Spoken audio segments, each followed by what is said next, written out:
A Super Bowl champion. The Green Bay Packers have won the Super Bowl.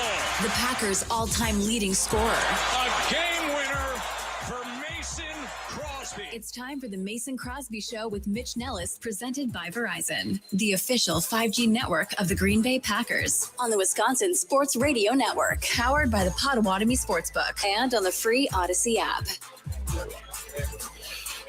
7 plus 4 is a 1. Carry the 1 plus 2 is 3.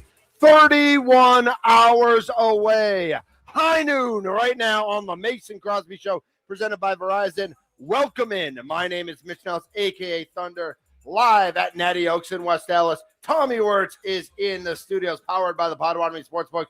And the kicker is here. Mason Crosby is R-E-A-D-Y, ready for this one. Yeah, I've already gotten fired up and ready to roll. I jumped on the score this morning and just crushed some souls. I mean, did you tell them where to shove it? Went right at them with the last time they had a playoff game there at Soldier Field, breaking souls. I mean, I compared Caleb Williams to Jay Cutler, which that hurt their hearts too.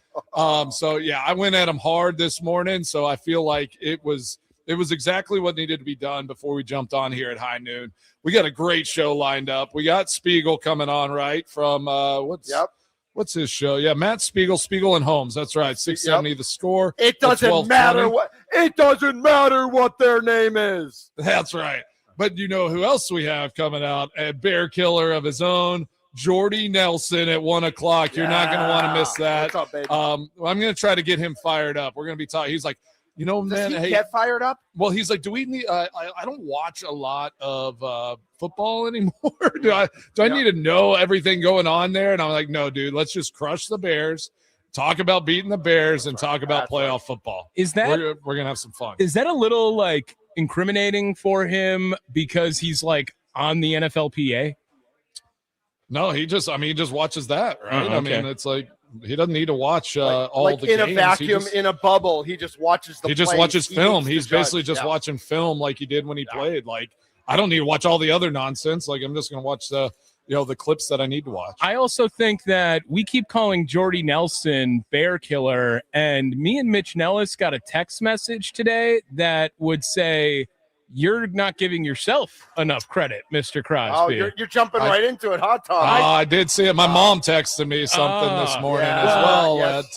Luckily, about all the games that I've played against these Bears. That's who texted us, Mason. The caring Crosby. Mama Crosby here. No, she didn't. We got the text. Oh, yes, yeah, she did. Yes, she did. My mom texted you? Yes. Mama Crosby here. Mason probably won't mention this, but it's a fun fact for the Packers-Bears game. He has played in more Packers-Bears games than any Packer ever. He has also beat the Bears more than any other player. I think he had at least 1 or 2 game winners against them as well. Just thought I'd throw that out there today. Have a great show. Go, Pack, go. From Mama Crosby. That's Let's right. go. Oh, gosh, Mom, you embarrassed me on my own show. Gosh. I did have one text with her before from like a picture, but I never saved her. I never saved her number, so I like, officially saved it as Mama Crosby today. That's a great way to start the show. Okay, so I'm really officially the Bear Killer. Yeah, all right, I'll take it. That's what it looks like, at least at this point. No one ever in more. What like before we go in though?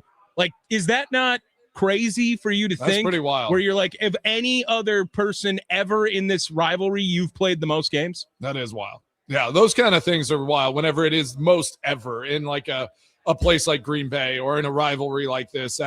Those types of things kind of hit you and you're like, wow, this is wild. Like whenever I got on the show this morning at 10:20 down there with the score, whenever they just said from 2007 to 2022, like, when you hear it out loud, you're like, oh my gosh, that was a ridiculously long time. From when Tommy was in first grade to when he graduated college. Like I was there. Same time. That is the time frame. Man, I was there. That's amazing. Yes. Hey, I'll take it, right, man. Getting older is a privilege. That is a beauty. Yeah, all right. there you go. Hey, let's dive in. Who's going to kill the Bears this week? Let's get it. Ooh, I like it. 414-677-1250. Is the Nicolay Law talking text line.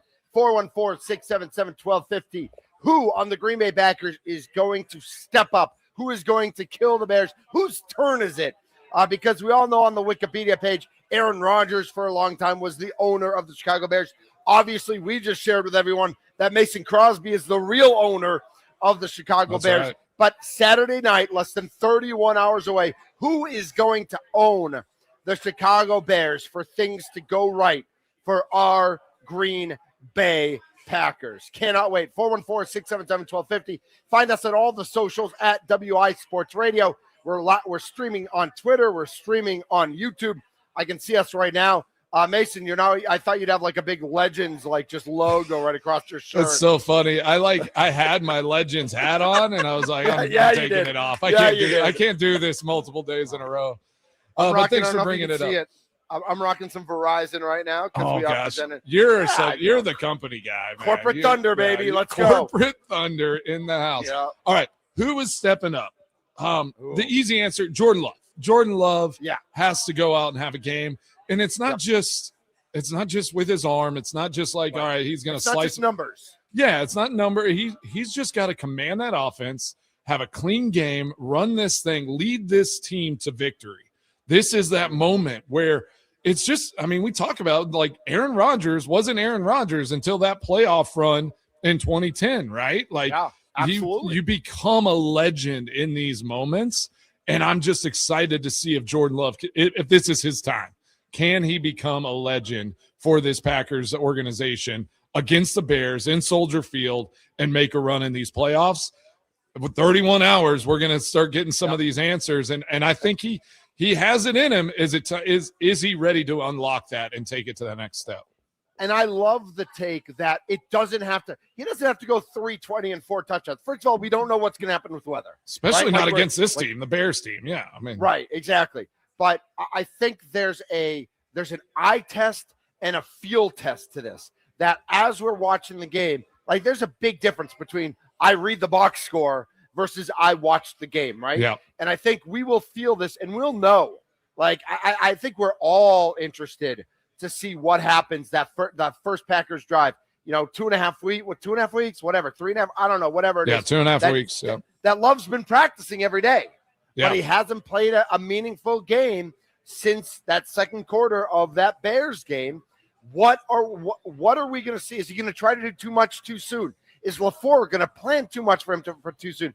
Are they going to go extra conservative? Is he going to hand it off? Is he going to go like 3-yard outs to Wiley to start things off? What is that's the game plan? If that's the game plan, they might be in trouble. If it's 3-yard out to Wiley. But Mason Crosby, as someone who has stood on that sideline, what is the best tactic to start this game, knowing he's been out for 2.5 weeks, knowing there's going to be, there's some butterflies, even if he had played every week? It's the playoffs. You told us yesterday. Yeah. It's a different animal. What is the best tactic to start this game for the Packers offense? So we talked about it yesterday, where it's like, would we rather have this game played like right now, or is the buildup important? And I think that's the difference with playoffs as well. Very way less games. The buildup is huge. The second though that kickoff happens, you're playing football. Like it does. You feel a heightened energy, but you're still just playing ball against a team that you've played against. You're executing your stuff. But for me, like good buddy Aaron Rodgers, what he always said, he always wanted a timing throw right out the gate. So if I'm at LaFleur, I'm getting Jordan Love. Give him a little play action. Get him a 5-yard out really quick. Just let him hit something. Yeah, just let him hit something quick, a little flat route, something, or a little post, whatever.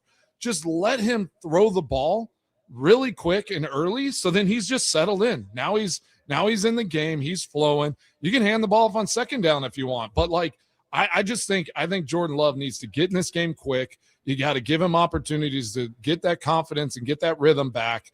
And if he starts hot, watch out. I think this could be a really, really good game for Jordan Love.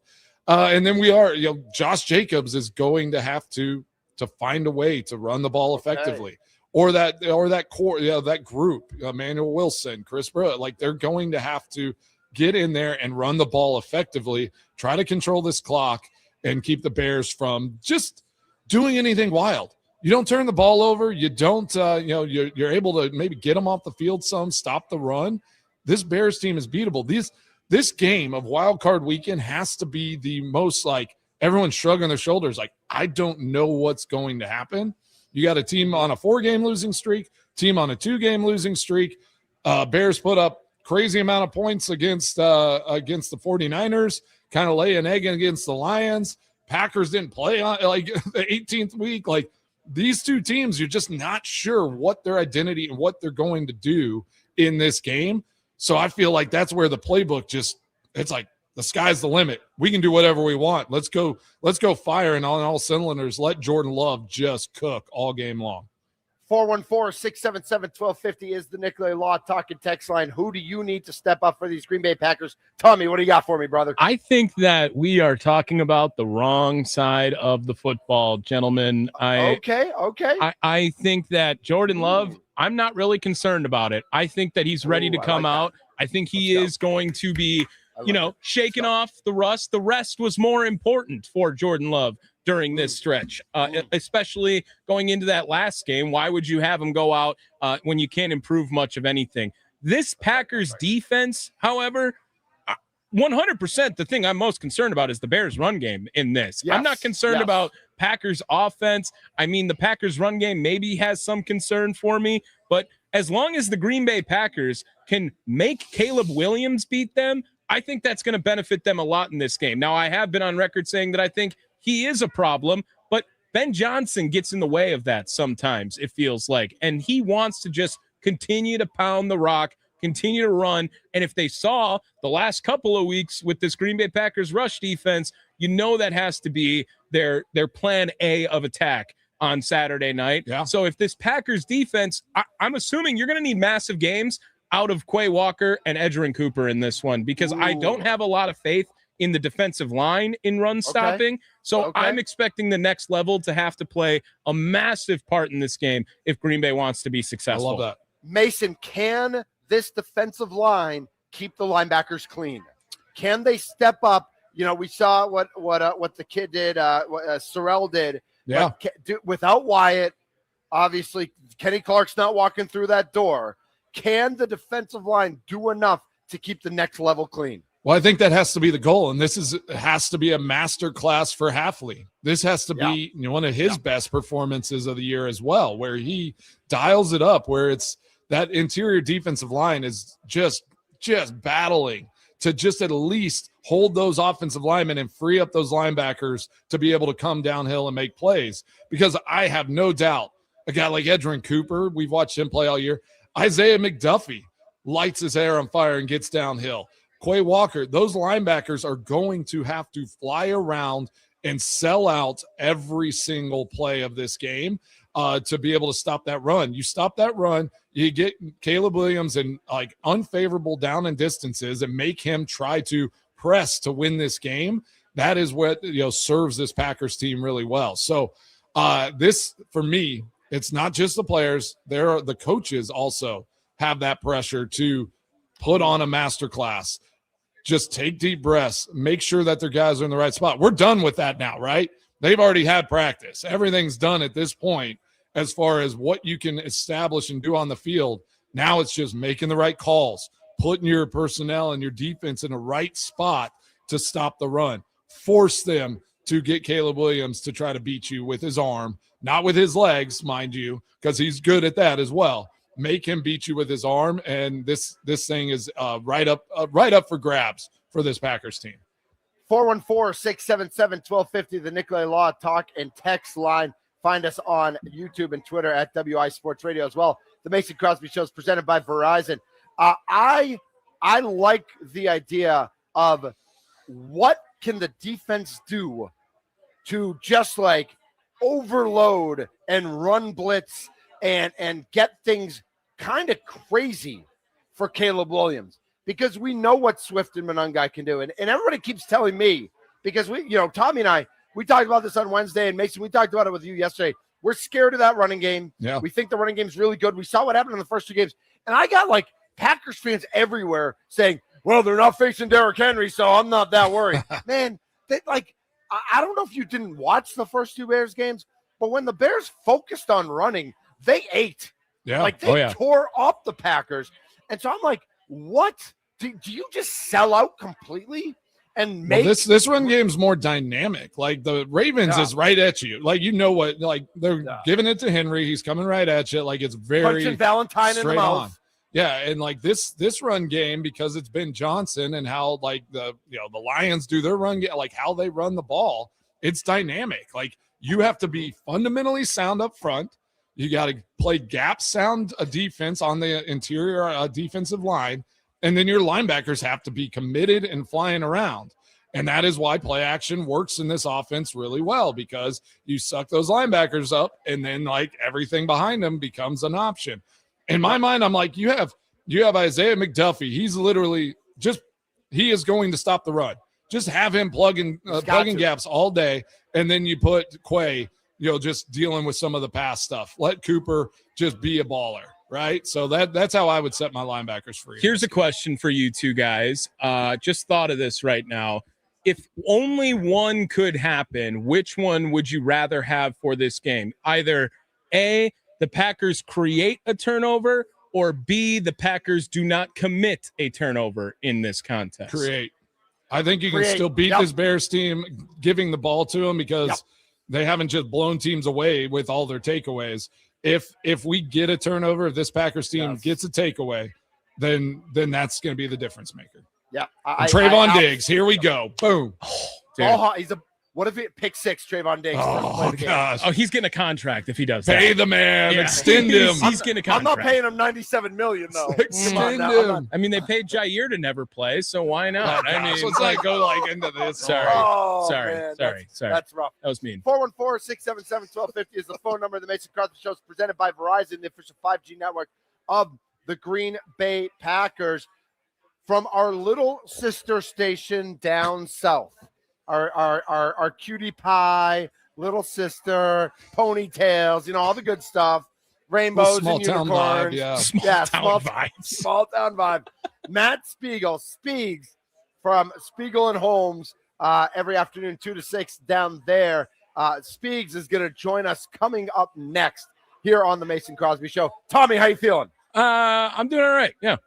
Okay, Mace, how you feeling? I'm fired up. You can tell. I am juiced. Thanks for the ringing endorsement, Tommy. I am ready. Yeah. I am at Natty Oaks. It's a Friday, so they've got their old-fashioned menu. They've got their fish menu. And Josh Albrecht from Inside Wisconsin Sports with Trevor and Josh is here, and he is digging in to that big old bowl of chili, baby. Bowl of chili. Because it's a day that ends in Friday. Let's go. This is the Mason Crosby Show presented by Verizon.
Skip it. Just skip it. Just end it and start a new one. Just end it and start a new one. Do we have another good butler? What do we got next?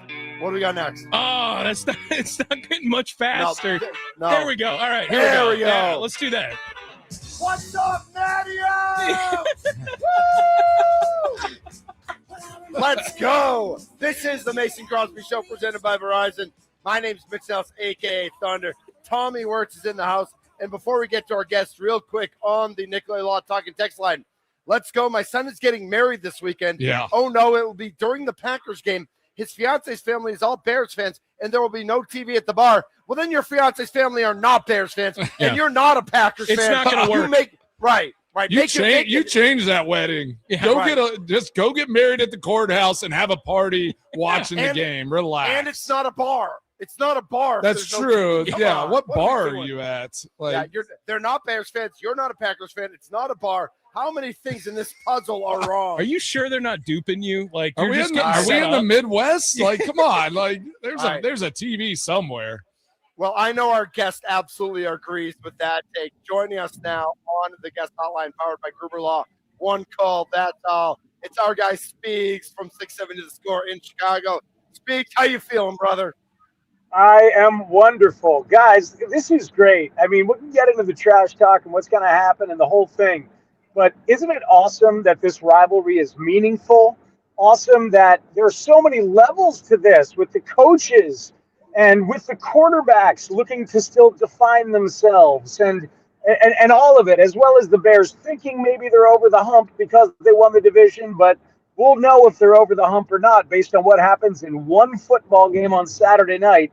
And I bet it's going to be the fifth one in a row that's decided on the final play. You know, it's just unbelievable how many levels there are to this thing already.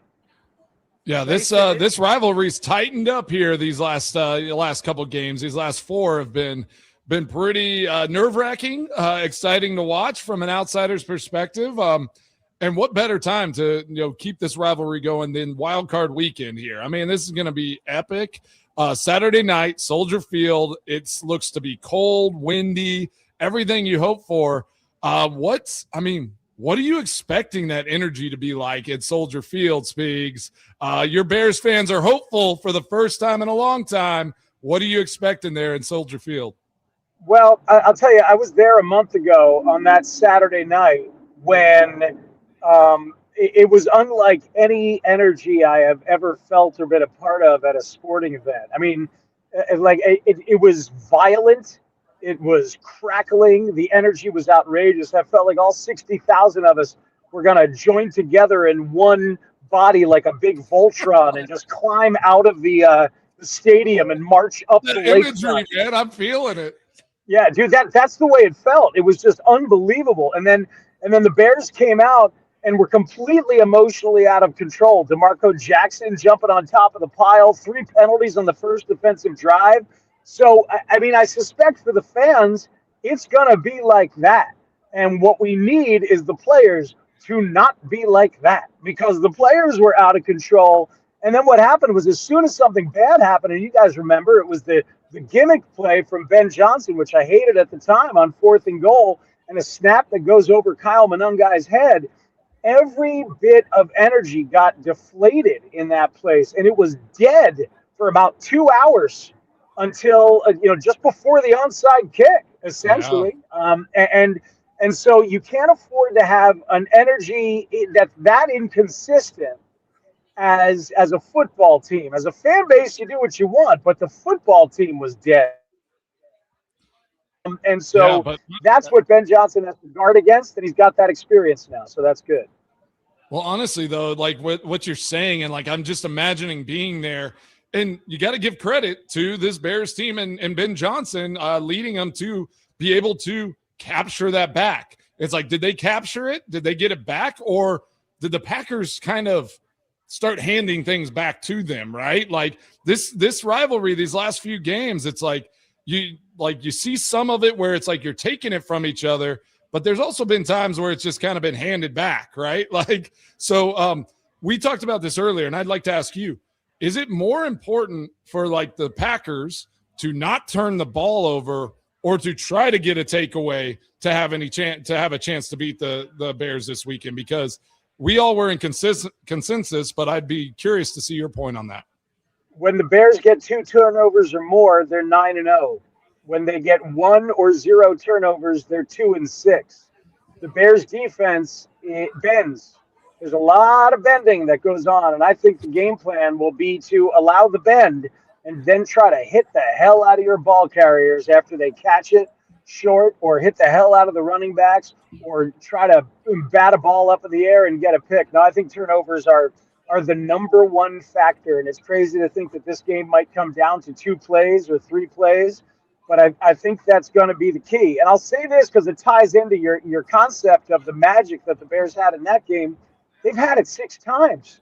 They've won 6 games where they were trailing with 2 minutes left, and they could have won 3 more, including the one at your place, including the Niners on a Sunday night. They had 3 other chances to win a game they were trailing with in the final 2 minutes. I think they've got one more magic bullet in them, whether it's this Saturday night or whether they get through the pack and they have it later on in the playoffs. I think they're just one of those teams, and they're having that moment, and Caleb loves the game late. Their numbers are great late. His numbers are great late. I think they've got one more bit of late game magic in them. Matt Spiegel joining us here on the Mason Crosby Show, presented by Verizon. So, Matt, should the Packers let the Bears get up early? Like, the Bears are so good at coming back, those fourth quarter comebacks. Should the Packers just, like, plan on being down by 10 in the fourth quarter, and then the Packers could pull a fast one on them? Yeah, no, that sounds good. Yeah, once you guys spot us 10 by the fourth quarter, maybe by the third. The Bears will still do what they need to do offensively late. So you spot them 10, you got troubles. I think, you know. We'd spot them 10, spot them 10. They'd let the Packers take a 3-point lead, middle of the fourth quarter, and then decide to play and still do the same thing, right? I mean, that's just what the Bears do right now. Look, here's the thing, guys. I have a tremendous amount of respect for Jordan Love. I feel like he has arrived as one of, the top 7-8 quarterbacks in the NFL.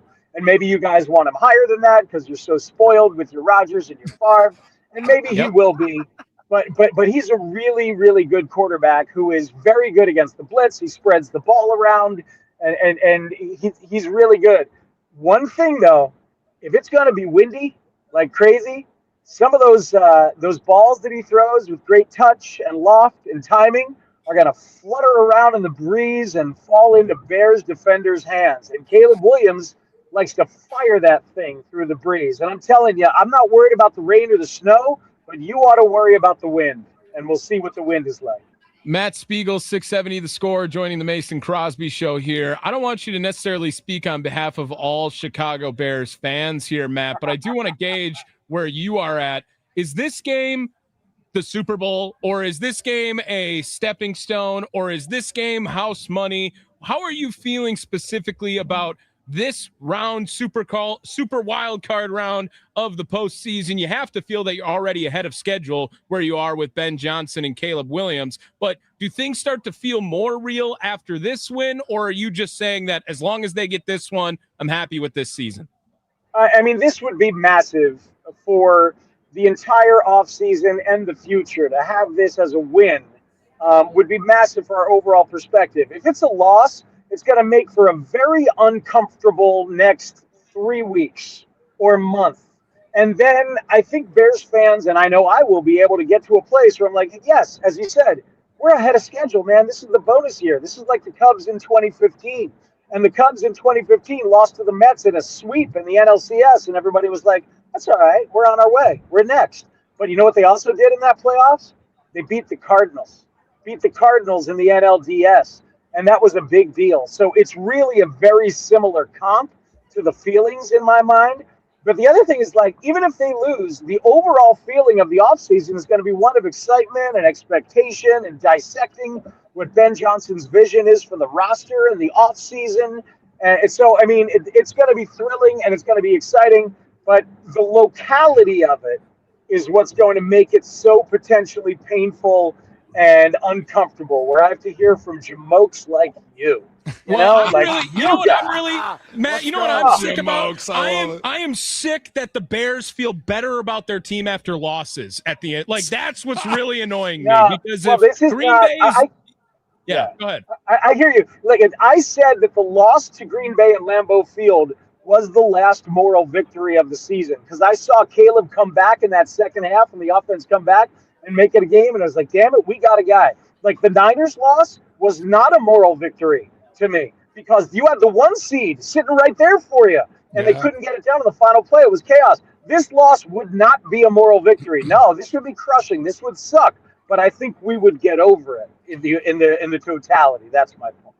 Well, Speegs, there's been just like I've kind of heard out in media, some different places, maybe here on this show a couple times, that this might be the most underwhelming 2 seed in recent history. The Chicago Bears team. Like, what do you think about just those comments that have been kind of put out into the media sphere? What would you say to that if that was just said out in public? Well, you're the one who just said it. I want to say, I know you tried to pass it off and attribute it to John Strawman, but I haven't. Whoever that guy is. But look, I don't care. It's fine. Look, their season has been fluky at times, without a doubt. But turnovers can be sustainable if you teach it well. We lived it with Lovie Smith for a decade. Yeah. Those defenses found a way to make it sustainable. So maybe that'll happen. The offense is undeniable, man. This is the 3rd best rushing offense in the NFL, period. It's the 6th best offense in the NFL. By EPA per play, they're 7th in the NFL. No one knows what that means. No one knows what EPA is. What is EPA? Environmental Protection Agency. Listen, I'm sorry you guys don't. We have a really smart coach in Ben Johnson who laid that out at his introductory press conference. Ben laid that out, that it was more important than turnovers in predicting team performance. So we've been all over it. And Caleb Williams is not a guy we expected to be good at it, but he has been. So it's expected points added per play. It's an advanced metric. One day the state of Wisconsin will catch up. So, but like this is a really good offense. So people can call it fluky, but our coach is a flat-out superstar, and you guys know it. And he and the quarterback have a thing, and we hope that it can work for the next decade. All right, yeah. So I would, in that regard, then I would say you probably are hoping for this thing to be a shootout, where it's just a back and forth. Whoever gets the ball last, goes and wins it. Is that kind of the hope? Because if this thing gets grindy, I mean, the Bears have proven to be able to win in different ways. Like, I joking aside on the 2 seed and all that, like, it is those types of teams scare me, where it's like they never die, right? It's Denver Broncos this year, the Chicago Bears. Like, there are teams that just literally will not go away. So what kind of game do you think gives the best chance for your Bears to get a win on Saturday? Yeah, look, let's make no bones about it. All things being equal, the Packers are better on offense, or on defense, certainly. And on offense, because of Love and what he can do, they're probably better there overall. The numbers for the Bears are undeniably better than the Pack on offense, except for situational stuff, 3rd down and red zone. So, and here's the thing. I do think the Bears need to run the hell out of the ball and try to control the clock and limit the possessions for Green Bay. And they've averaged, 144 against you guys in the last 2 games, and I couldn't help but notice that Baltimore got 307. So, yeah, the Bears will be trying to run the ball down your effing throat and trying to control it, and we hope that's the way it goes. So, but still there'll be a lot of points, I suspect. I think I said the other day 30-27 Bears, but maybe it's 24-21 Bears. That's my prediction. I think they get the 2 turnovers they need, guys, and that's going to be the difference. I hope someone puts Malort in Ben Johnson's water bottle and he just loses it in the middle of the game. Wow. That's what I hope happens. Wow. That's special. I love it. Well, the shirt's coming off. Shirt's coming off either way. Shirt's coming off with a win, no matter what. That's happening. We could do a shirt bet if you want, Speegs. You go shirtless if they lose. I'll go shirtless if they lose. Next show type thing. You're breaking up. Sorry, man. Signals. amazing. Yeah, it'll rough. Yeah, Matt Spiegel speaks from 670 to the Score, joining us here on the guest hotline, powered by Gruber Law. One call, that's all. You've got your prediction, and how, like, not that people there are thinking this way, but I know that I've heard nationally, again, to Mason's point, you know, if the Bears win this game, they get another home game as the 2 seed. Like, is that something that people are, like, cautiously mentioning, or are people just, like, fully focused on just tomorrow night? Yeah, no. People have certainly mentioned it. And also, if Seattle were to lose, Bears could host an NFC Championship game, right? It's the magic of having the 2 seed. This is why the Eagles should have gone for it and played their guys. So, no, it's gotten mentioned. Here's the other context with which it's been mentioned. Next weekend in this town is the Cubs convention, and it's also the 10-year anniversary of the 2016 World Series. A whole bunch of those guys, including John Lester and Joe Madden, are expected to be in town. So there will be a suite full of Cubs fans Cubs players, a suite full of Cubs players at Wrigley Field on the weekend of the convention. That would be a great sports weekend in this town. Oh, I love it. That is awesome.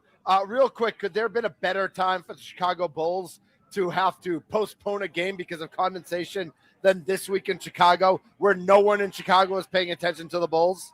Yeah, no, that's great, man. Look, I've been thrilled to talk virtually no Bulls basketball the last 3.5, 4 weeks. It's been wonderful. And I hopefully the Bears give us another week of that, because in our business that's 2, right? You get another week of a game, and then you got the week of the postmortem and all of that. So it should be really, really fun, guys. And hey, quick plug, by the way.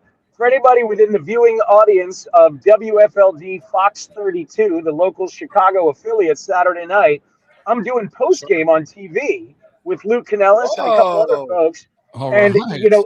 And we're carrying the game on Fox, because people who don't have Prime, they have to carry it on a local game. So we're expecting 20 million people to be watching the game, and maybe a couple million sticking around for post game with yours truly. I cannot wait. Oh no, my finger slipped. Hits the upright again. No. Sorry about that, Matt. Double doink. Oh man, let's just hope that doesn't happen again. The last 2 playoff appearances for the Bears, where they hosted, did not go so well. But it's 2026. Anything could happen. The Bears' season's going to end on a double doink. Well, Speegs, we absolutely love you. Thank you so much. Ouch. Thank you so much for jumping on. You've been great. And 30 hours and change until kickoff there at Soldier Field. Here we go. It's go time, Speaks. Everybody enjoy the game. Be kind to your neighbors who may like a different team than you. Let's all enjoy the majesty of this rivalry tomorrow night. Thanks, guys. Pleasure. That's right. Let the drama unfold. Appreciate you, Speaks. Thanks for jumping on. Thanks, Matt. That's Matt Spiegel joining us on the guest hotline, powered by Gruber Law. One call. That's all. Always good-natured. Always fun to have him on. And, it's just going to be, like, so much sweeter, like, to drink a chalice of his tears. Exactly. All day Sunday and Monday. Exactly. We've got plenty more to get to. Number 87. I think so, Jordy Nelson? In the program, but number 1 in ours. So. He played for the Raiders, right? He played for the Raiders. He was a big Raiders guy, K-State. He had a small stint at another team, but I'm not sure Looks good in purple. He looked really good in purple. He's a purple guy. He's a Thunder guy, yep. Nice. Jordy Nelson at the top of the 1 o'clock hour. I am live at Natty Oaks. It's a Friday, so they've got their old-fashioned, their fish menu. Josh Albrecht's here crushing that chili. We're just having a blast. It is packed, and it's, like I said, it's 30 hours and change till kickoff. He's Tommy Wirtz. He's Mason Crosby. I'm Mitch Nellis. We are the Mason Crosby Show, presented by Verizon. Oh, yeah.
Let's go.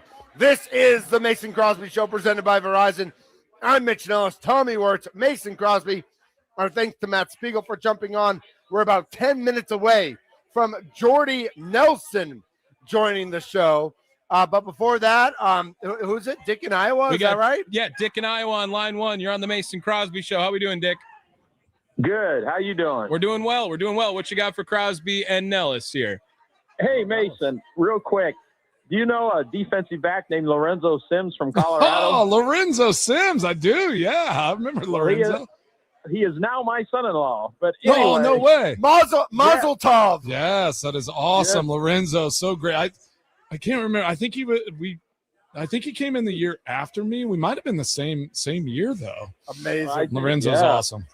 Yeah. Anyway, I don't think people are talking enough about how healthy Jacobs is and how we're going to score touchdowns in the red zone like we did before. I love that. I love that take. Yeah. Dick, thanks so much for the call. Hey, Dick, tell Lorenzo, hey. Yep. A healthy Josh Jacobs absolutely finds the end zone for the Green Bay Packers. Joining us now at Natty Oaks, he is the king of the bowl of chili from Inside Wisconsin Sports with Trevor and Josh. We talked to Trevor yesterday up at Margaritas. Today, we got to talk to Josh here at Natty Oaks. What's up, Josh Albrecht? What's going on, Thunder? Welcome to my neck of the woods, my nape of the way. Yeah. Here at Natty Oaks. First of all, already had the big old bowl of chili. Proof you're watching this on YouTube. If you're watching the you are a show, machine. It's gone. Yep. It's gone. It's too good. Couldn't make it last. Come get your own. Watch Mitch get everyone hyped. By the way, I mean that's what I do. Right? People don't realize during the breaks. What's up, Natty Oaks? Mitch will just go.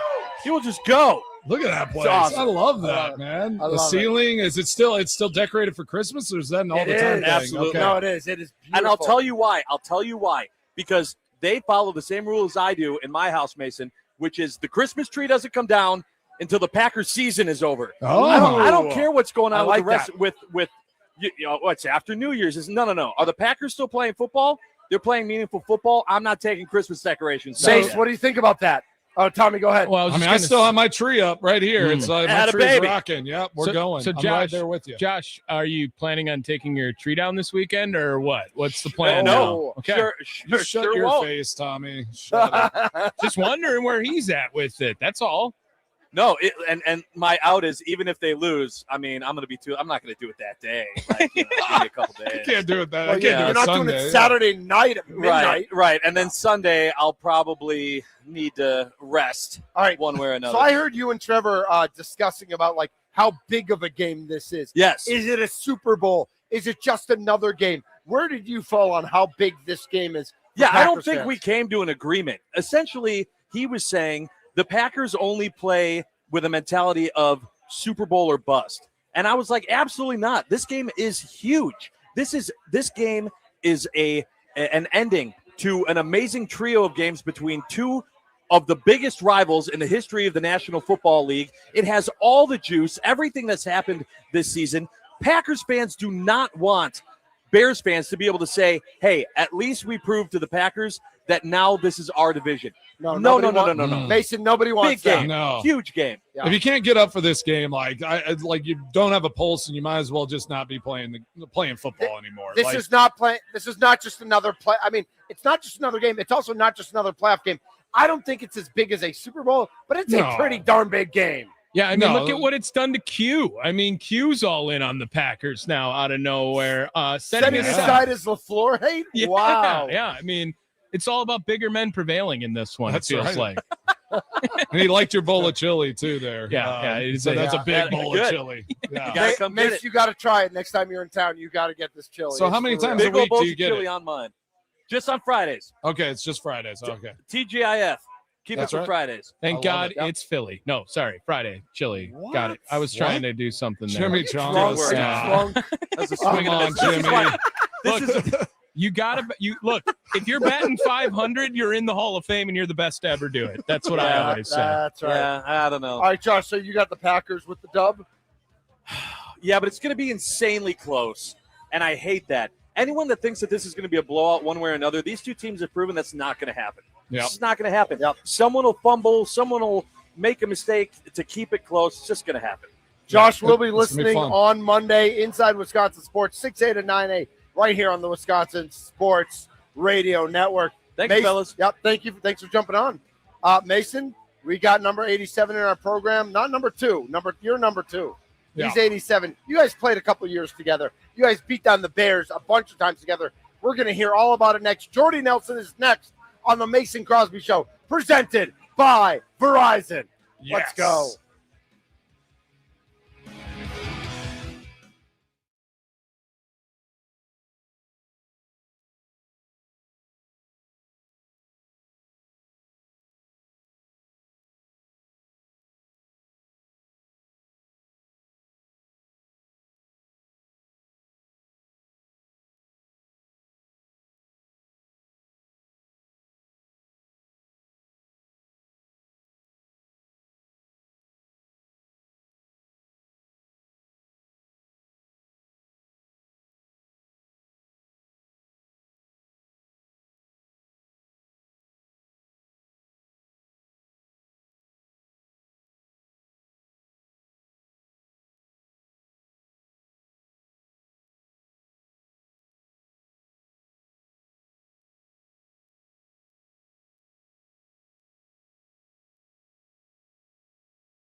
A Super Bowl champion. The Green Bay Packers have won the Super Bowl.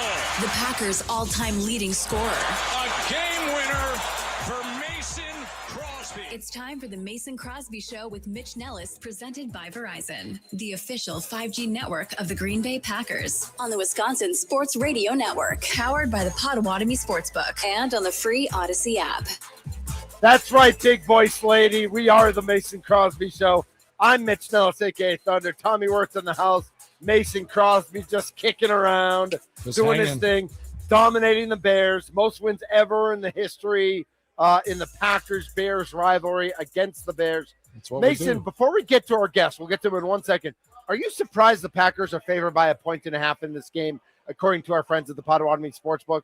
No, I mean, I think it's just a coin flip. But with a healthy Jordan Love, if Josh Jacobs is feeling good, I just feel like what Spiegel said. I think that as far as how the team is built, they have a better roster. The Bears are just tenacious on defense. They get turnovers at a high rate, and it's just going to come down to who can protect the ball and then find a way to win late. Yep, and like you said, winning late, that is the Bears' specialty. So the Packers, I know, are ready for that. Well, joining us now on the Mason Crosby Show, a man who is ready for everything at all times. He is the one, he is the only, number 87, Jordy Nelson.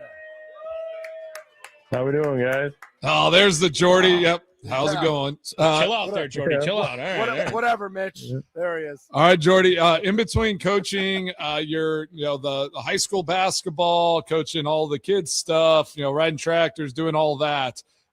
Really appreciate you taking a few minutes and jumping on as we're previewing this playoff game. We got to play one playoff game in Soldier Field, which went really well for us. But I just kind of want to talk about this rivalry.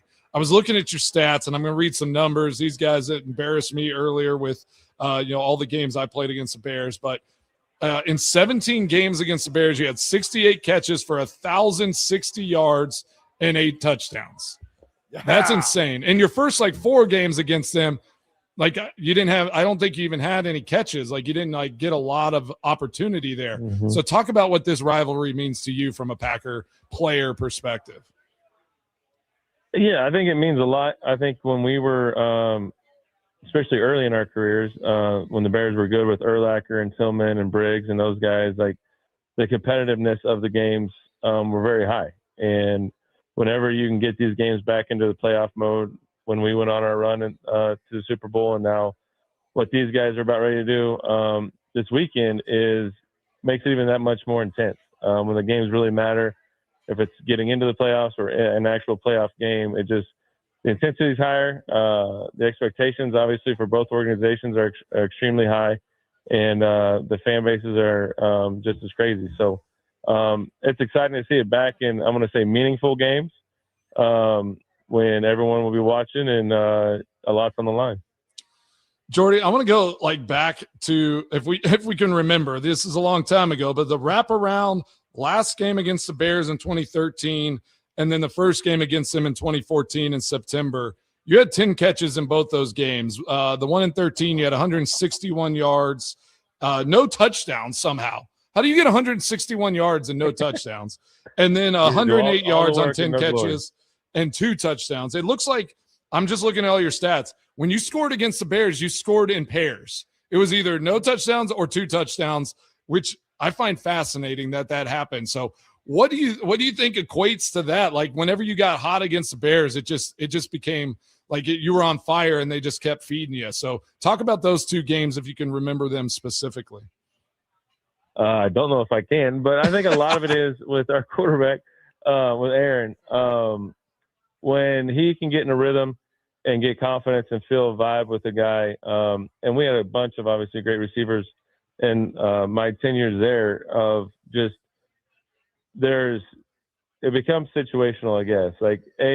The preparation through the week and the confidence that he has in you, but then B, it can become the matchups. Early in our years, Chicago played a lot of cover too, so it made it difficult to really push the ball down the field and make explosive plays. They wanted to grind you out. They wanted you to go 10, 12, 14 plays in a drive and see if they can keep you out of the end zone.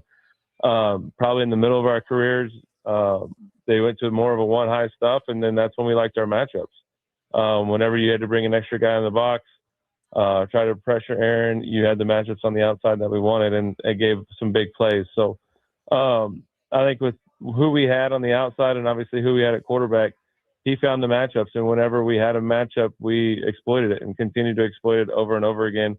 And it just sometimes depended on it would be someone different in different games. So when you got those opportunities, you just want to make the most of them. And there's a few games that we enjoyed against the Bears, that's for sure.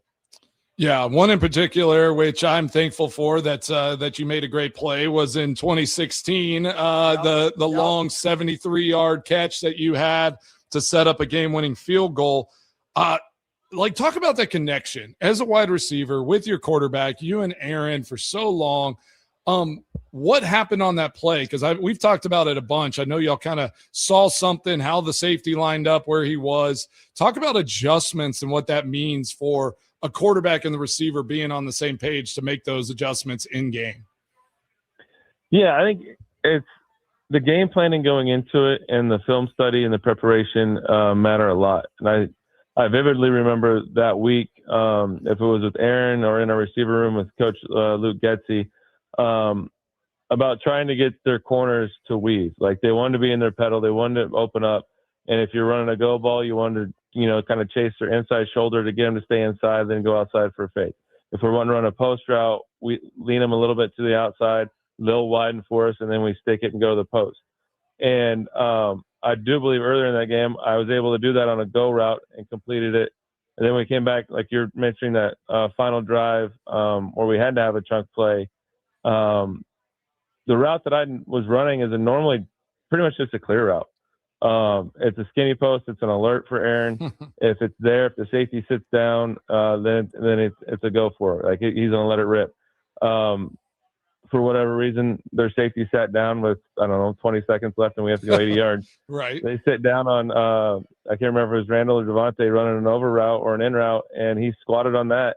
And then Aaron just lets it go. And like I said, I vividly remember weaving him to the outside, sticking it right on the post, and just had to make sure I got underneath it in time. And then I remember when it's in the air, my focus there was just catching the ball. I knew if I could catch it, go down where I was at, or get tackled where I was at, like we were in a situation in the ball game. I wasn't worried about catching and trying to score and somehow taking my eyes off of it too soon. Like at that point in time in the game, it was about catching that ball, getting the big chunk play, getting us in field goal range, and then we could decide if we needed more or just go ahead and let it run down and let you do the game winner. I do appreciate you getting it down as far as possible. That was nice because it was cold that day, if I remember correctly. So Jordy, I think, Mitch, you what do never know you what the got? wind in Chicago's doing. So Yeah, and exactly. you don't want to be That's as we all saw last weekend when I was watching Aaron with the Steelers and Ravens, how crazy that ball can move, how quick when there's a little gust of wind going through some stadiums. Exactly. That's right. Jordy Nelson joining us on the guest hotline, powered by Gruber Law. One call, that's all. That game had kind of a feeling of what the Bears have been doing recently. You guys led 27-10. The Bears came back to tie it with a field goal with 1:19 left. But Jordy, when Mason lines up that 32-yarder, is it what feelings are going? You just caught the big pass to get the ball down there. The team's feeling good about itself, but also probably a little nervous because there was a big lead that the Bears came back on. But when Mason lines up for a 32-yard game winner, is there any doubt in your mind that you're leaving that field a winner, or are you like, come on, Mace, just make this one. Like you got to get this one in. Just do something. No. Just get do away something. from the heater for a moment and come and do something for once. Yeah, do something. Yeah. There's an extreme high level of confidence. I think you wouldn't want to say anything's 100% guaranteed. I think I've watched some football. I don't know if any of you guys watched the FCS championship game between Illinois State and Montana State. Montana State, yeah. Nothing's a guarantee. It's one of those things you take everything for granted until it doesn't go right. And like we were just talking, like the weather in Chicago is never perfect. The field is never perfect. There's a lot of scenarios that have to happen, and you don't ever think it's gonna. So, like I said, I was very confident in what was gonna happen. but you're definitely not over there celebrating yet until you see it go through. Hey, Jordy, let's talk about the weather and the cold. It's going to be, I think, real feel tomorrow night, like 4 degrees, gusts up in the 30s, a Soldier Field, Chicago type of atmosphere at night. What did you do to prepare and to stay like warm and ready in those games? Because I'm thinking about that catch. You're running 70 yards, catching that ball. It was probably 10 degrees that day. Just to be able to grab that ball and have that ability in those conditions. Talk about what you did to prepare for that. Yeah, I think the preparation by that time in our career was done over the years of just honestly living in Green Bay and practicing in it, being around it. You slowly become immune to it. But I do remember that game of being a little bit colder than some others. I mean, I would say maybe 3 or 4 or 5 games that like, okay, this is actually cold. Like, I am about tired of this. And that's honestly how I felt that day. Like, let's go score this. And I believe Josh Sitton was on the Bears at that time. And he was giving me a hard time after the game. I was like, dude, I was tired of dealing with the cold. I wanted to go home. Like, this is enough. But like, so a lot of it, I mean, they have the heated benches, they have the heaters, they have the coats. For the most part, when I was playing consistently every down, like while you're out there, it wasn't a problem. You would have the hand warmers just to keep the hands nice and soft. But when you're moving, the adrenaline and all that stuff, but then on the sideline, you're on the heated benches. I think one trick we eventually learned was the big heavy coats is to put them on you like a blanket and not wear it like a coat. That way you could keep all the heat inside of you or on top of you, like coming up underneath the bench, and keep it that way to where if you're sitting on the coat, you're not getting near as much heat as you would as if it was laid on top of you like a blanket. That. So that's a savvy veteran move. Yeah, I know. And I mean, you can go back and try to find it, but I'm pretty sure there's a video out there where I even tried to share mine with Randall one game. He turned it down. He didn't want to cuddle on the sideline and keep warm. But you got to do what you got to do to, keep the body heat up. You would think that a kicker would have came up with that idea before a wide receiver would have. But anyway, I didn't wear the long coats, Tommy. I didn't wear the long coats. I had to keep like everything off my leg. I just had a little coat on, and I had to kick in the net. I couldn't go sit on there. I'd get tight. Yeah. Mason took his jersey off and just went like, Right. Jordy had it easy, man. Those guys, they just went on the field, ran around, and sat on the bench, whenever the defense was never out an there. Opportunity to get cold. Jordy Nelson joining us here on the Mason Crosby Show. Jordy, I want to kind of go back to 2010 and that game and how winning in the postseason against the Chicago Bears, obviously you springboard that into a Super Bowl championship. How big is a game like this where you get to go up against your rival in the postseason for doing that in the future for this current Packers team in your mind? It's another team that's one of the youngest, is the youngest in the NFL. They have been for a few years. They were disappointed last year in the playoffs, and now they get an opportunity to kind of revenge that loss against the Bears that was so ugly this year and a postseason exit early last year. How important could this game be for the future of this Packers team? It's always important. I think the experience of it, the confidence you can gain from it. I think the year that we went on our playoff run, going into Philly, which is a similar hostile environment, and pulling out a tight one, a close one, and then getting on a roll. So, I mean, when you get into these games and get into the playoffs, no matter honestly at what level it is, I mean, you can even look at Miami from last night in the college football playoffs, or I've experienced it some with some high school stuff.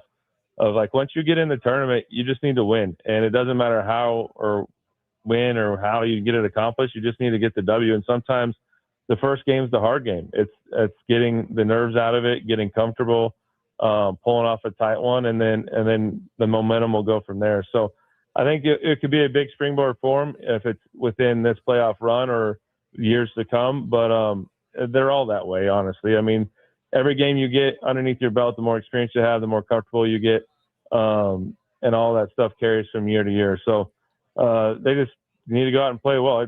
Once it kicks off and once it gets going, after probably the first series or two, everything will settle down and it'll just be football. Yeah, we got Jordy Nelson joining the Mason Crosby Show. We're talking Bears, Packers, playoff football, Jordy's great career. We were there in Green Bay when they drafted Matthew Golden in the first round. The big thing, you almost were in that first round, right there on the edge of the second. They are right on the edge of the first. But Talk about those first couple years, because, everyone this year, it's like Matthew Golden. I talked to Randall Cobb. He came on a few weeks ago before the last Bears game, just talking about being a young receiver and what that takes. Talk about your early, first couple years. I remember you were playing a ton of special teams. I mean, you tackled Adrian Peterson, which I was so thankful for because I was right behind you. And I was like, if Jordy doesn't tackle him, this is not going to be good. Like, I'm going to be a speed bump or miss him completely. So just talk about what that is and how you developed into the receiver and the football player, the NFL player that you became down the stretch there. I think receiver is one of the harder positions to adjust to from the college level, no matter what conference or team you played on, into the NFL. I think just the speed of it all, the physicality, and maybe even more so the speed of the guys that aren't normally fast, like the safeties and linebackers. They just cover so much more ground. But it's an adjustment, and it takes time, and it's a comfortable level and acknowledgement of the receiver to quarterback. Just with my reference of being with Aaron, and obviously we all know how well his mind was in the game of football, and to be on that same page and see the game the same way and understand it the same way, it takes time. And it's one thing to know the playbook and to be able to draw a play up on the board, but to be able to adjust in high-speed situations when the coverages are changing post-snap, DBs are changing post-snap, all that stuff just takes time to get into a groove. So I wouldn't put too much panic or anything on year one with any rookie, to be honest with you. Some of them come out and shine, and then you don't ever hear from them again.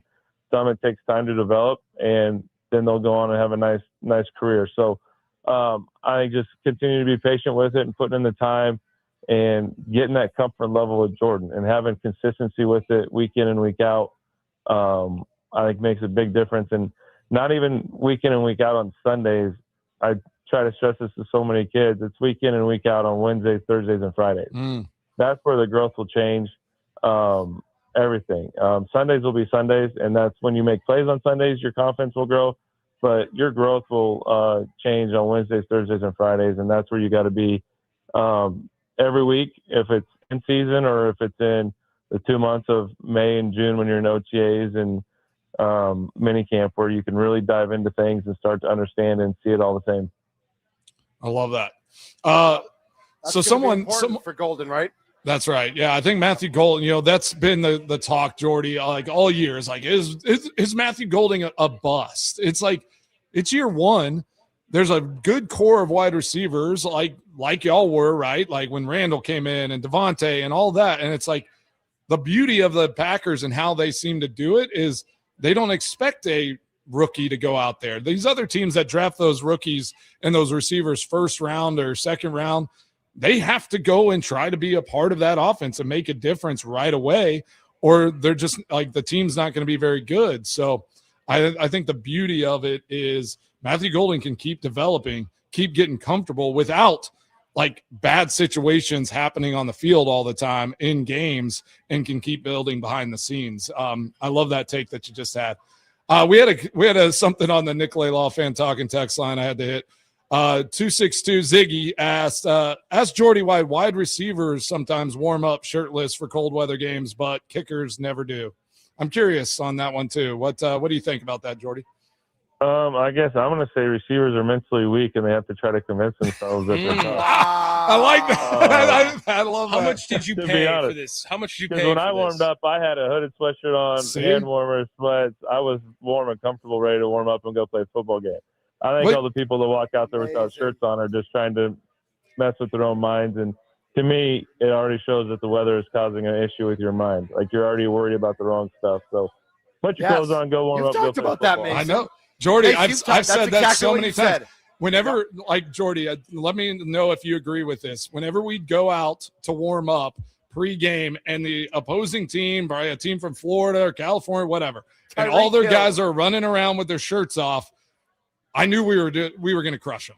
It just was like, all right, the cold is in their head. We're just about to dominate this team. Did you feel the same way? Absolutely. I mean, they're thinking about the wrong thing. They obviously thought about it all week.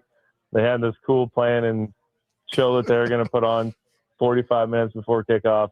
And if it's a dome team, if it's, like you said, someone from Florida, whatever it's going to be, like every time I see it, I don't think it ever works out well. I think even I think was it Tennessee did the same thing at Ohio State last year in the playoffs and just got stumped. Oh, yeah. It's not gonna work out. Freezing in Columbus too. Yeah. I think the Oakland Raiders did it one year. They all had their shirts off pregame, and then you looked at their sideline during the game, and they all had blanket hoodies on the bench. Like they couldn't even get like half their team out onto the field whenever it was a transition between offense and defense because they were just like staying on the sideline as long as possible. And I think that game was over at halftime. So they must have that out when they came out to warm ups there. They went back in like, guys, it is freezing out there. Put as much on as possible. That was stupid, right? And Jordy, real quick, I know your job as an NFL wide receiver was to show up and get your job done, and you did it at a supremely high level. But what you saw fan behavior. You saw Bears fans' behavior in Chicago. You saw Green Bay fan behavior. What message do you have for the fans? What thoughts do you have about how invested fans are in this matchup? Packers, Bears, both teams playing at a high level, meeting in the playoffs. Yeah, and does it really play a role in this rivalry, right? Yeah, good follow-up. I think the game being in Chicago will make a difference compared to being in Lambeau. I think, and like I said, I mean, it's not your week 5 regular season game when Chicago maybe is not that good anymore or whatever. But I mean, this is a high stakes game. It's going to be packed. They're going to be rowdy. The passion between the fans, I think, is where the true rivalry is at, especially nowadays because there's so much turnover. So many guys, so much turnover in college level. So you see, so many more guys. Even in the NFL level, there's a lot of turnover if it's with coaches or players or whatever. Guys work out together in the off season. So there's not that true, I think, hatred anymore, player to player that you used to see. I'm going to say in the black and white videos that we used to always watch the week of the Bears games. But the passion, and I guess we can say hatred or the strong dislike towards each other, I think is where the true rivalry stands. I think I haven't heard anything too bad from friend to fan, behavior, but I think there's the respect level, there's a passion about it, and now that like we've mentioned, they're both in the playoffs. The Bears got the higher seed. There's going to be more on it, and they're going to want to get this win and be able to hold on to it for the next 8 months until they see him again. So I can only imagine what it's like, especially down in Milwaukee, down along the border area where you have a lot of crossover fans. What it would be on a day-to-day basis. So. I think it makes the game that much more enjoyable. There'll be more passion. You'll be able to feel the crowd noise in the environment, probably through your TV screen and through your speakers at home. Because playoffs are different. They are different, and then whenever it's obviously a rivalry in the playoff game, it just amps it up that much more. Awesome. Well, Jordy, you hit everything. You crushed it. I really appreciate you jumping on, man. It means a lot. Good friend. It was awesome seeing you over the Thanksgiving holiday, even though your Wildcats stomped my Colorado Buffaloes. The hospitality was awesome, and always fun spending time with your family. Have a great one, and we'll see you soon, buddy. Probably on the golf course, but or the softball field. Or the softball, softball field. All right, buddy, I appreciate you. Yep, love you guys. Thanks, Jordy. That's Jordy Nelson, number 87 in our programs, number 1 in our hearts. Here on the guest hotline, brought to you by Gruber Law. One call, that's all. Always a blast to catch up with Jordy. And next time we didn't get a chance to ask any hard decisions he had as the disciplinarian with the NFLPA. But I'm sure he's got the more he does that, the more good stories he'll have. As far as smart goes, where does Jordy rank on football smart teammates? It also just sounds like he's just saying words that no one else could understand. One of the most savvy, smart, because that I've told you that's we were roommates at St. Norbert's in training camp for a lot of years, and when he was negotiating his contract, he went and negotiated, he wanted to sit in and hear what they had to say about him. And then he would go back and they obviously don't like that and didn't want that to happen. They do not. Because every time they were well, Aaron makes you better. And he's like, I'd argue that I make Aaron better as well. Because I'll give him a signal, saying how a DB is lining up on me if he doesn't see it. And so yes, you hear Jordy, you hear Randall Cobb, you hear this savvy in the mindset, not just running routes, not just knowing what route to run. You understand the concepts of football so well that it slows down on the field just because you've studied it so deep. So yeah, it's awesome kind of getting into the brain of a savvy football player like that.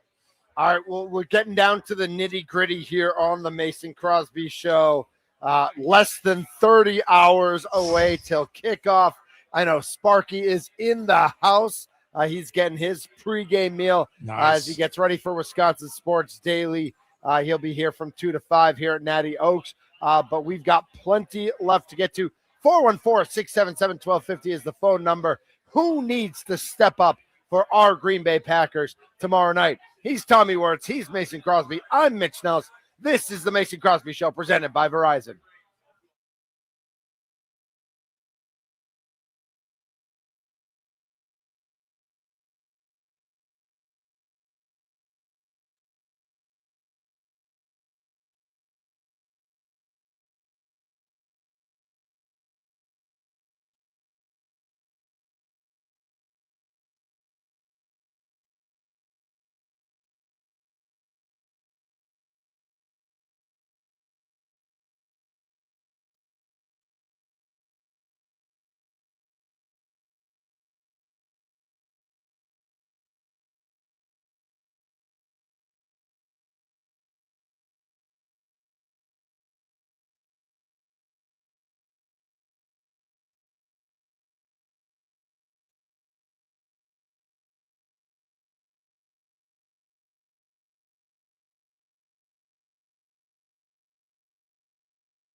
This is the Mason Crosby Show presented by Verizon.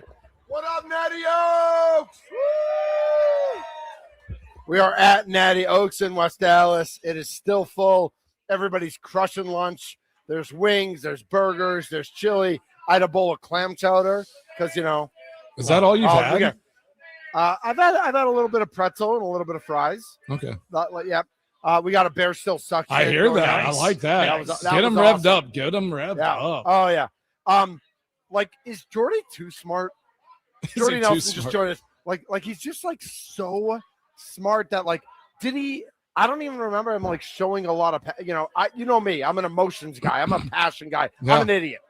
And Jordy's so smart that's were there ever times where it's no, Jordy, get in somebody's face, get fired up. Well, I think or did he have that inside him? It was 2011. It was one of the years that some of the older, I think Drive and all those guys, and James Jones, they made him celebrate after touchdowns. Yeah. And he started spiking the ball and do it. It was never anything crazy, but they made it. They were you have to do something. You can't just run, give the ball to the official and maybe Lambeau leap occasionally. Do something to show the energy and excitement of the play you just made.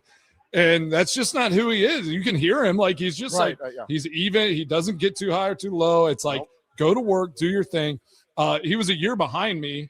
He came in 2008, but I learned a lot from Jordy just from the way he approached the game, right? And approached being a professional football player. It was this is a means to an end. I'm going to play this game as long as I can, try to preserve my body as much as I possibly can.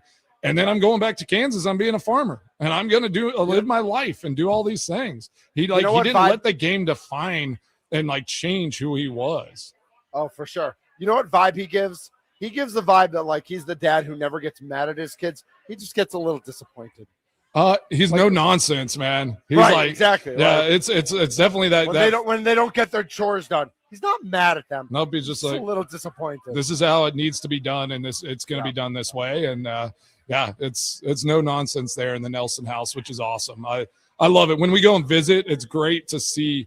It's just it just goes smooth with our kids and everything. Just because his kids are great, our kids kind of follow suit, and it's just everybody just meshes in right with it. They get in line. Oh, he'll correct my kids in heartbeat, and I'm all for it. Fine. Just set them straight, man. Make sure they're fine. Is he not officially in the Packers Hall of Fame yet? No, he is. He is. I went to his ceremony. Okay, all right. Well, tell him get working on it. I talked to Lammy today, and he said you got another Hall of Fame thing coming up this year. I do, or I don't know. He said something about it, and dude, who knows? Maybe you got to you can't even keep track of the Hall of Fames you're in. When do they start giving the radio show Hall of Fame? Is I'm wondering if you're going to be in the Hall of Fame of Hall of Fames. Is yes, yes. Who's in Hall of Fames are just created by just people anyway. Somebody just makes them up. So I'll just let's just make up our own Hall of Fame and put ourselves in. That'd be perfect.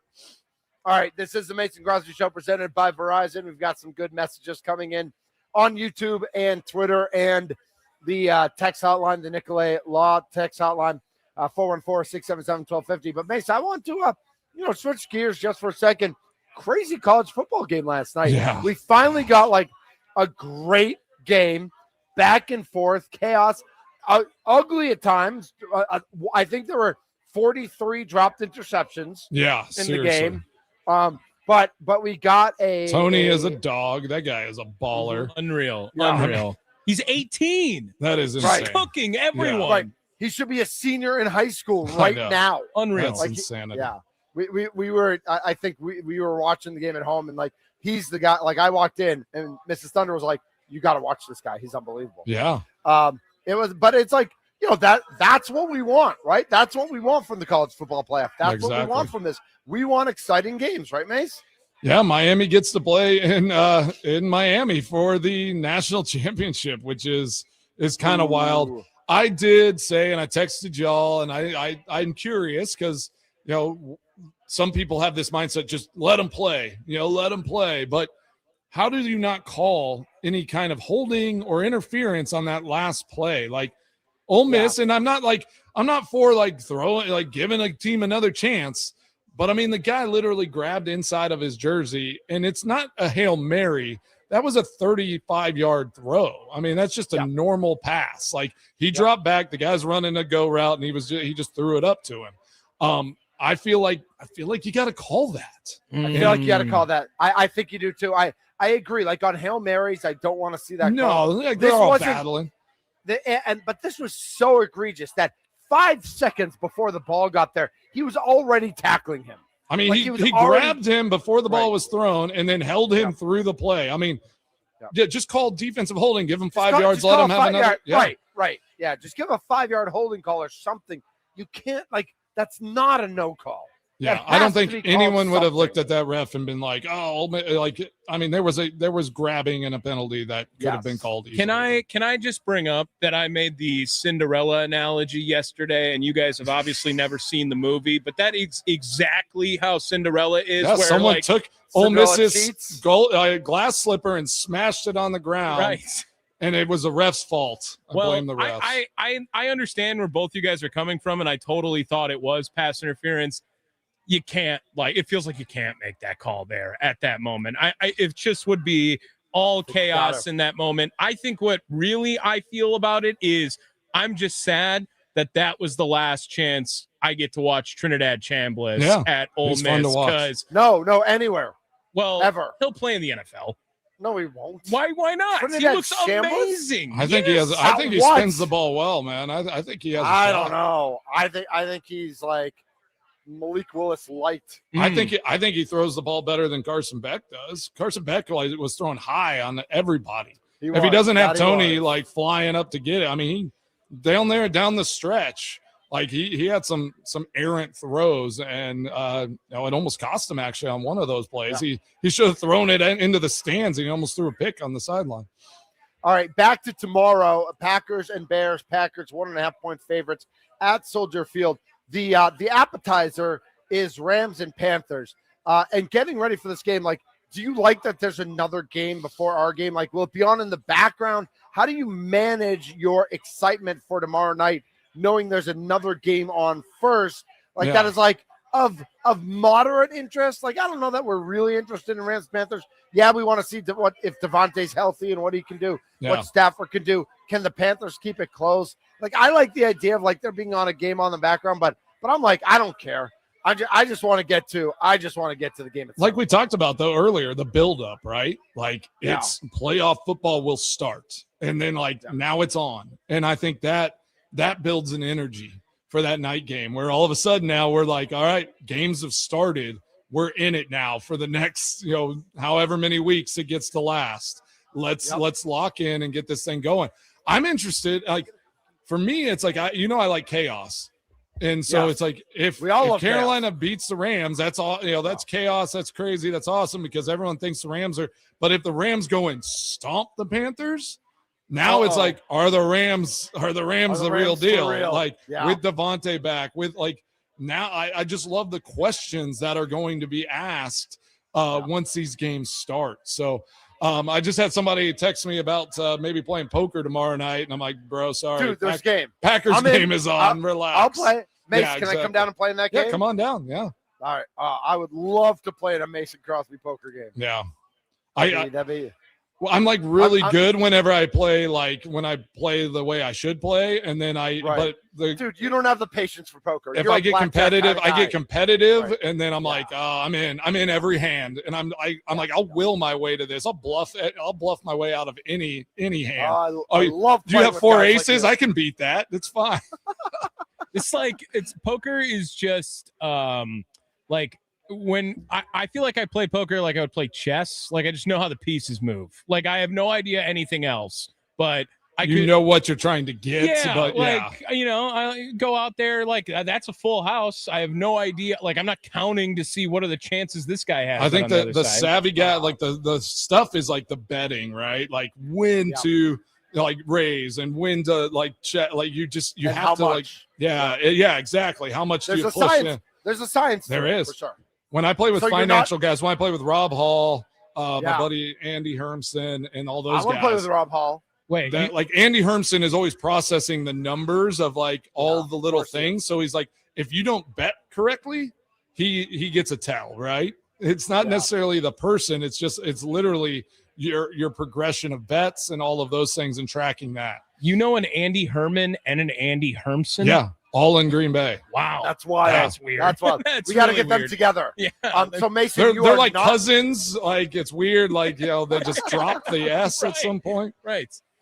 So Mace, you are not playing in the poker game tomorrow night. What is your setup tomorrow night? Like what are you locked in? Is there family around? Are there I'm people locked in. around? Like, Yeah, we're locked in. We'll probably do something. I don't know what the plan is for dinner, but who knows? We talked about maybe having some friends over so the kids could have someone to play but with. No talking. Yeah, not during like regular action. I'm fine talking, but I'm going to be locked in. I want to watch this thing close and just be totally engaged in it. 414-677-1250. I love this question. What are you doing for the game tomorrow night? What are you watching it? Because we know that our buddy Joe and Ixonia, it's his son's wedding. He's marrying a Bears fan. And we actually know, we now know they're going to be at Central Standard Distillery. The bar downstairs will have TVs, but the upstairs is like a nice little ballroom there without TVs. But there are TVs just one level down. Away. That's easy. Yeah. Come on. What do you mean? Just don't miss the daddy-daughter dance and you're good. Like, after right. that, Just have an earpiece in. Right. They can call you in. It's just Larrabee in his ear, like, God, like in the middle. And you'll hear the bar from downstairs erupt when something happens. So yeah, the wife's family must be Cincinnati Bearcats fans. I think they live in Gary, Indiana, I guess. Like that's where this is from. Shout out to our good friends Evan, Pat, and Jim who run Central Standard. Really good guys, and I know it'll be packed there tomorrow night. Like it's going to be packed everywhere in Milwaukee, everywhere in Green Bay, everywhere in Superior, everywhere in Wausau, everywhere around the state of Wisconsin is going to be packed. Right here, Natty Oaks is going to be packed. Margarita is in Green Bay on Lombardi Ave. It's going to be packed. It's going to be a blast. Cannot wait. We will give our final thoughts. Mason's extra points are next, right here on the Mason Crosby Show, presented by Verizon, the official 5G network of the Green Bay Packers.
What's on Mason Crosby's mind today? Now I'm thinking. It's time for Extra Points, powered by the Potawatomi Sportsbook on the Mason Crosby Show with Mitch Nellis. Tell me what's on your mind. On the Wisconsin Sports Radio Network.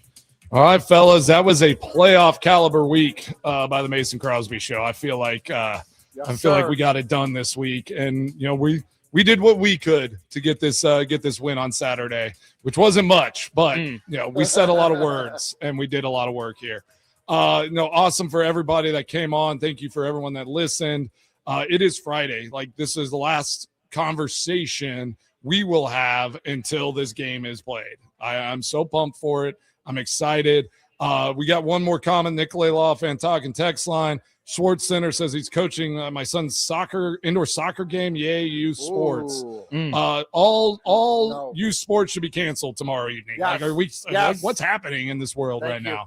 What's going on right now? Tell me something. We talked a little bit about that game last night. What did you think about the coin toss with Ray Lewis, Patrick Witt? Like, some of these Ray Lewis was literally did he make the call? I got you on this. First of all, what was going on? That was total ump show by the ref to be like, what did he call now? To be like, no one's ever said, can you call what he called so that we know? Like, he just wanted to hear his voice being asked. Second, that is correct. Miami, it's super cool when you get alumni involved in your program. It's really weird what Miami does. Miami is weird. That was is weird. Like Michael Irvin belt to ass thing that they keep doing. Like, Michael Irvin's out of control that guy needs to chill. He needs to chill. And then Patrick Willis, coming out like a librarian for Ole Miss. He was just standing. He didn't make any. He was just there. He was in. Eli Manning and Patrick Willis versus Ray Lewis and Michael Irvin on the other side. They never had a chance. They never had a chance. That was over. It was over from the start. I know. I knew it was over. The national anthem last night was on fire. Unreal. They were awesome. I missed it. War and Treaty. War and Treaty, a married couple duo. The husband was in the military, right? Like, he served in Iraq or Afghanistan. Just amazing voices. It was, they hit it. They hit it right. I really want Indiana to do it tonight. I would. I mean, just like, talk about Cinderella story. I know they're number one, but as a historical program, exactly. Indiana is the king of Cinderellas. Think about this matchup in the national championship: Indiana versus Miami. Like, what? Like, is one of the all-time great programs versus a program that has been the worst ever. Right, and just an unlikely, historical matchup. This is not one that you're like, oh my gosh, we've been waiting for this Indiana versus Miami matchup for years. Yeah, how upset is Marcus Freeman today, where it's like, this should be us the entire time? Because it should be. Notre Dame's the best team in the country. You loved it, Tommy. You loved it. You loved that the Miami won just to destroy Notre Dame. Absolutely. Just take him down a little further. Mason, just so to keep you up and to every, I know we're all Packers all the time. Bucks are at the Lakers tonight. Yep. Tomorrow, the Wisconsin Badgers are at number 2 Michigan. Michigan undefeated, 14-0. They are 19.5-point favorites against the Badgers. Oh, gosh. Come on. Let's go, Badgers. Right. What do you think? Do you think the Bucks have a chance to figure something out and get to the playoffs? Obviously, we're gonna go to them once this Packers season's over. But is there any shot? I think there is. I think. Right. I like your hope. They've got a weird next 7 games. They've got Denver twice, and Jokic is out. They just got to start playing a little bit better together. But we'll talk more about that next week, and obviously once Packer season's done. Hey, let's go! 29 hours, baby. 29 hours. I know. Tommy Chonga is ready for this one. I'm ready for this one. Thunder is ready for this one. I cannot wait. Go, Pack, go. Appreciate everybody. Close us out, Mitch. He's Mason Crosby, the kicker. Tommy Wirtz in the house. My name's Mitch Nellis, a.k.a. Thunder. Steve Sparky Pfeiffer, Wisconsin Sports Daily, is coming up next. What up, Natty Oaks? Woo! We are at Natty Oaks in West Dallas. Go, Pack, go. I was